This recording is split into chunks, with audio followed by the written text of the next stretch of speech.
Hello' everyone, পুনৰবাৰ আপোনালোকক স্বাগতম জনাইছোঁ আজি মোৰ দিনটো ব্লগলৈ। আৰু এতিয়া সময় হৈছে 7:30 হৈছে আৰু মই এতিয়া গা ধুবলৈ লৈছোঁ। আৰু গা ধোৱাৰ আগতে আমাৰ এইডোখৰ কাঁহী বাতি ধোৱা এইডোখৰ পানী অকণমান জমা হৈ থাকে, সেইডোখৰকে চাফা কৰোঁ। আৰু এইডোখৰ বহুত দিন হ'ল পানী জমা হৈ আছে আৰু মতা মানুহ দেখিলেও এইবোৰ চকু নপৰে। আৰু সেইডোখৰ মই নিজে চাওঁ, এতিয়া পানীটো লুটো খান্দি দিওঁ। আপোনালোকে চাই থাকক আজিৰ দিনটো কি কৰোঁ কি নকৰোঁ, আপোনালোকে ব্লগটো চাই যাব বুলি মই আশা কৰিলোঁ।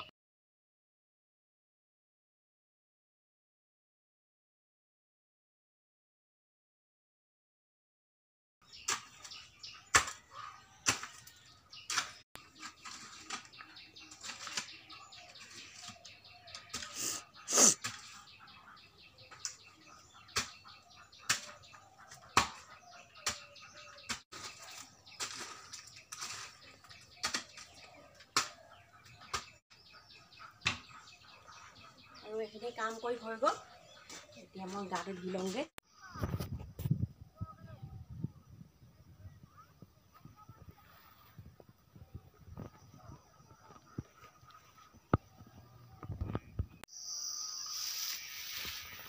হেল্ল' এভৰিৱান, আৰু দেখিছেনে মোৰ আজি পৰা ধানখিনি দাই শেষ হ'ল। আৰু মই আজিৰ পৰা আকৌ পথাৰলৈ আহিছোঁ।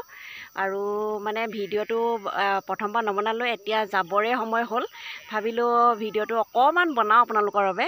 আৰু সেইকাৰণে এতিয়াৰ পৰাই ভিডিঅ'টো আৰম্ভ কৰিছোঁ। এয়া দেখিছেনে, এইখিনি মোৰ আটাইতকৈ প্ৰিয় ধান হৈছে এইটো জহা ধানটো হয়। আৰু দেখিছেনে এইটো জহা ধান হয়। আৰু এই চাউলটো খাই পিনি বিৰাটেই ভাল লাগে, আৰু পোলাও খাবলৈ বেছি ভাল লাগে। আৰু মোৰ প্ৰিয় ধান হৈছে এইটোৱে জহা ধানেই হয়। আৰু দেখিছেনে এয়া ধান মানে দাই যাবই হ'ল। আৰু আপোনালোকে চাই থাকিব ভিডিঅ'টো, অকণমানকৈ আপোনালোকক দেখুৱালোঁ। আজি মই কি খালোঁ কি কৰিলোঁ দেখুৱাবলৈ নহ'ল। আৰু এতিয়া ধান দাই আছোঁ। আকৌ আজি ঢালোঁ এইবোৰ পৰা ধান দাইছোঁ, দেখিছে এইডোখৰত মোৰ তম্বুটো আছে সেইডোখৰত। আৰু সেইফালে ডাঙৰি কঢ়িয়াইছে, সেইফালে গৰু নিছে, এইডোখৰতো ডাঙৰি থয়। মোৰ এইডোখৰতে এইডোখৰ মোৰ মাটি, মই ধান দাই আছিলোঁ। আৰু সেইটো আলি, সেইডোখৰতে আলি, আৰু মই গৈ দাইছিলোঁগৈ সেইডোখৰত জহা ধান এতিয়া দাই আহিছিলোঁগৈ। আৰু এতিয়া সামৰো এইবোৰ বস্তু, দেখিছে খোৱা বস্তু একো নাই, চাহ আনিছিলোঁ সেইভাগে আছে, কিম্বন আনিছিলোঁ নেখাই পেলাই দিছোঁ। দেখিছেনে পথাৰত যিকোনো বস্তু খাবলৈ মন নাযায়। কাপোৰ কানিকেইটা পিন্ধি ঘৰলৈ ৰাওনা হওঁ। আৰু আপোনালোকে গম পাইছেনে আমাৰ মাটিতে এটা বেলেগ ডাঙৰ ভাল বস্তু ওলাইছে। আৰু সেই ভাল বস্তু মই ঘৰলৈ লৈ যাওঁ। কিনো ভাল বস্তু আপোনালোকক দেখুৱাই আছোঁ বাৰু। এই মানে বহুত দিনৰ পৰাই বস্তুটো প্ৰয়োজন হৈ আছিলে, ঘৰত একদম অভাৱ এই বস্তুটো। আৰু এইটো হৈছে একদম কি ক'ব আৰু ধনৰ কলহ এটা ওলাইছে আমাৰ ইয়াত পথাৰত। মই যিডোখৰত ধান দাই আছোঁ এইটো দেখিছে নাই, এডোখৰত ভগৱানে মোৰ কাৰণে একদম ধনৰ কলহ এটা ইয়াত থৈ দিছে, দেখিছে নাই। এইটো এতিয়া মই খান্দি পিনি উলিয়াব লাগিব ধনৰ কলহটো।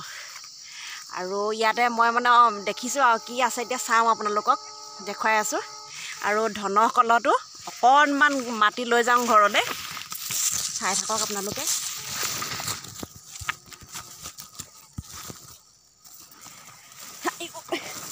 পৰি গৈছোগে দেখিছে ধান দাই অৱস্থাই বেয়া হৈ গৈছেগৈ।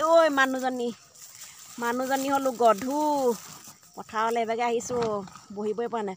আৰু এই অলপ ভৰাই লৈছোঁ ঘৰলৈ। কি কাৰণে ভৰাইছে, আমাৰ যিহেতু পাকঘৰটো কেঁচা হয় আৰু পিছফালৰ বাৰান্দাখনো কেঁচা হয়। আৰু মাটি মানে ঘৰ মচিবলৈ মাটি পাবলৈ বেলেগ দিগদাৰ, সেই ইয়াৰে মাটি অকণমান লৈ লৈছোঁ। আৰু ধনৰ কলহনো বাৰু বৰ্তমান যুগত এতিয়া পৃথিৱীতনো বাৰু ধনৰ কলহ কাৰোবাৰ কাৰণে থৈ দিয়া আছে, এয়াই আৰু ধন। আৰু দেখিছেনে এইটো কি গাঁত, এইটো দেখিছেনে চিকাই গাঁত উলিয়াইছে। সেইটো চিকাই গাঁত উলিয়াই পিনি এইবোৰ মাটি উলিয়াইছে। আৰু এতিয়া হ'লগৈ আৰু মোৰো ঘৰলৈ যাওঁ। দিনটো ধান কাটিলোঁ, দিনটো ধান কাটি পিনি হৈ গ'ল। আৰু এই আমাৰ কিছুমান এইডোখৰত দাৱনি দায়ে আছে ধান,